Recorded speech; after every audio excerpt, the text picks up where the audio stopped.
People ask me, is this gonna be like Standing Rock? At Standing Rock, they had 1 river to cross. Enbridge has 22 rivers to cross. That's a lot. So this is the Enbridge Line 3 going towards the headwaters of the Mississippi.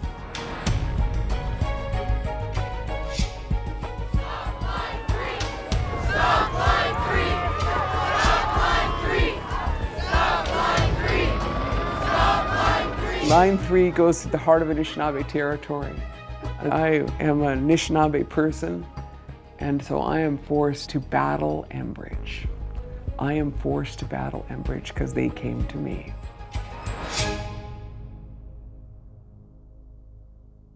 Ani nindawe maganaduk, binesi kwandishintas, makwandodea. My name is Winona LaDuke. I'm Anishinaabe, Bear Clan, Mississippi Band, and I'm the director of Honor the Earth. In our migration story, we were instructed to go to the place where the food grows upon the water, and that is wild rice. And this is the only place in the world this grows. Wild rice is my birthright. Wild rice is the first food eaten and the last food served. It is our most sacred food.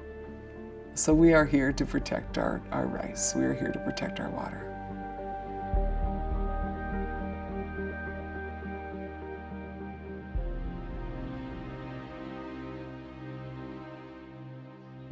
One day they tell me they're going to put a new pipe across the middle, basically, of Best Wild Rice Lake on our reservation. I said, well, who are those guys? There's no oil here. Why do they want to do that? Who's this? And so I didn't know anything about the Enbridge Corporation until 8 years ago.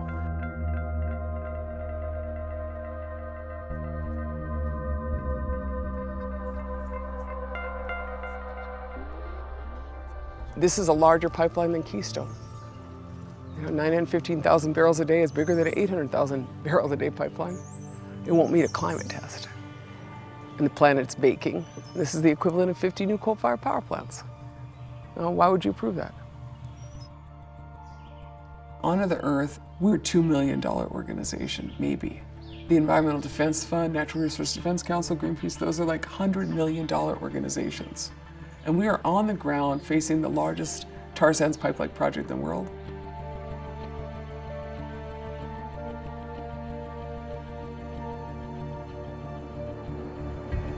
These pipes are probably 5 or 6 years old. That's another of our deepest concerns we have with this pipeline. If you let pipes sit around in pipe yards for 3 years, 4 years, 5 years, they start to corrode. One of the unlicensed, unmarked securities. Oh, it's the sheriff. How long are you guys gonna be here? Not much longer. Okay. Just remember about your conditions through Aiken. I actually didn't sign any conditions. Okay. I have no conditions, and I rejected the plea. Okay. So I'm gonna do whatever I'm gonna do, and I didn't accept your conditions. I was charged with trespassing in my own lodge. I was inside the lodge by the river, and the Department of Natural Resources came and posted no trespassing signs, and then charged me with trespassing, although they put the signs up after, you know? So I now have, I have 6 charges against me. You know, basically for standing by the river. I expect by next week I'll have another 6. Enbridge has a number of security agencies. Securitas is perhaps their largest contractor.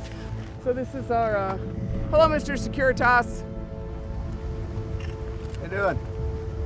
There's more private security out here than we've ever seen, all different kinds. Unmarked cars, marked cars. Then the biggest problem is really their collaboration with the police departments where they've incentivized it. The whole tab's paid by this Canadian multinational, and you get more money, the more hours.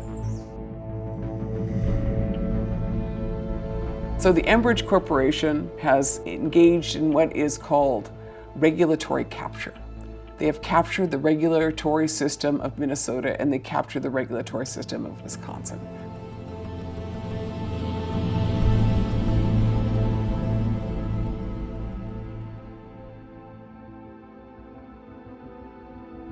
So they commence their really confusing and actually probably entirely illegal regulatory process.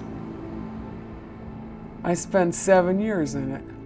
I went to every hearing. There wasn't any place to talk about our wild rice, and they treated Indian people like second-class citizens. You know, it's kind of like watching someone take apart your life. That's what it's like. It's like watching them come and take apart everything that you know. I'm gonna stay here with these people off of 71, which is where I came to make sure that I wasn't in the way and it wasn't dangerous. There has been nobody on this road the entire time, buddy. And you know that and I know that. And you know that anybody can get by. No, you know as well as I do that Enbridge parks their guys along here all the time because you see them and I see them. That's not true. No, that is. I'm deeply concerned about what they have. We know that they have a lot of tear gas. We know that they have rubber bullets. We know that they have all kind of special stuff. We've met with the Biden administration, we've met with the White House staff, we've met with every agency, you know, but they're just waiting to see what kind of shit show there is up here. I was like, okay, do our best. Apparently hundreds, maybe thousands of people coming to northern Minnesota to begin the upscaled resistance. And so there are people coming from all over the country to come stand on these rivers. My name is M.K. Nguyen. Sarah Tacola. Gina Peltier. Anna Tomo, and I'm coming from Brooklyn, New York. Russ Bennett, I'm from Wisconsin. This is really life or death. This pipeline is going through 43% of North America's fresh water. When these pipelines leak, they will destroy the water. So I am willing, for the sake of everyone's livelihoods, to gain a criminal record. We're gonna see how much influence a Canadian multinational has on the civil rights of Minnesotans. Stop line 3! Stop line 3!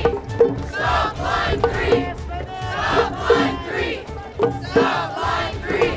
Great gathering of the people over the pipelines. What a great, great gathering for Mother Earth and the water. We just want to thank you all for coming out. Wrong time to tell Canadian corporations that they don't get to tell us what to do in this country. We have to raise a ruckus and make it as difficult as possible for Enbridge Line 3 at every single river crossing, and we're going to do it, right? Yeah!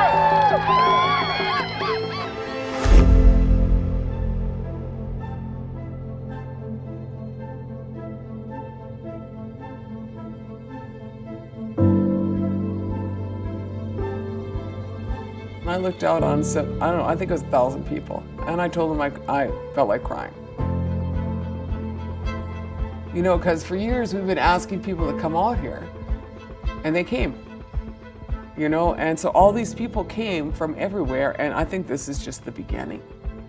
And I think people are gonna come stand with us to protect our water. And a lot of those people are scared. We're scared too, you know? But someone has to stand up.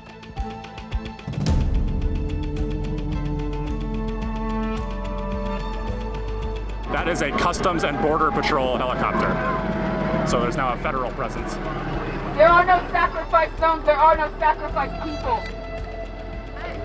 All of our lives, all of our land, all of our water.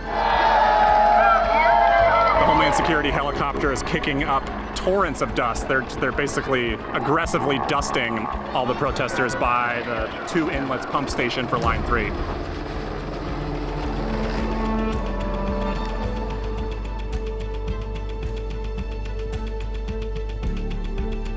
Thousand years of Indigenous people living right here.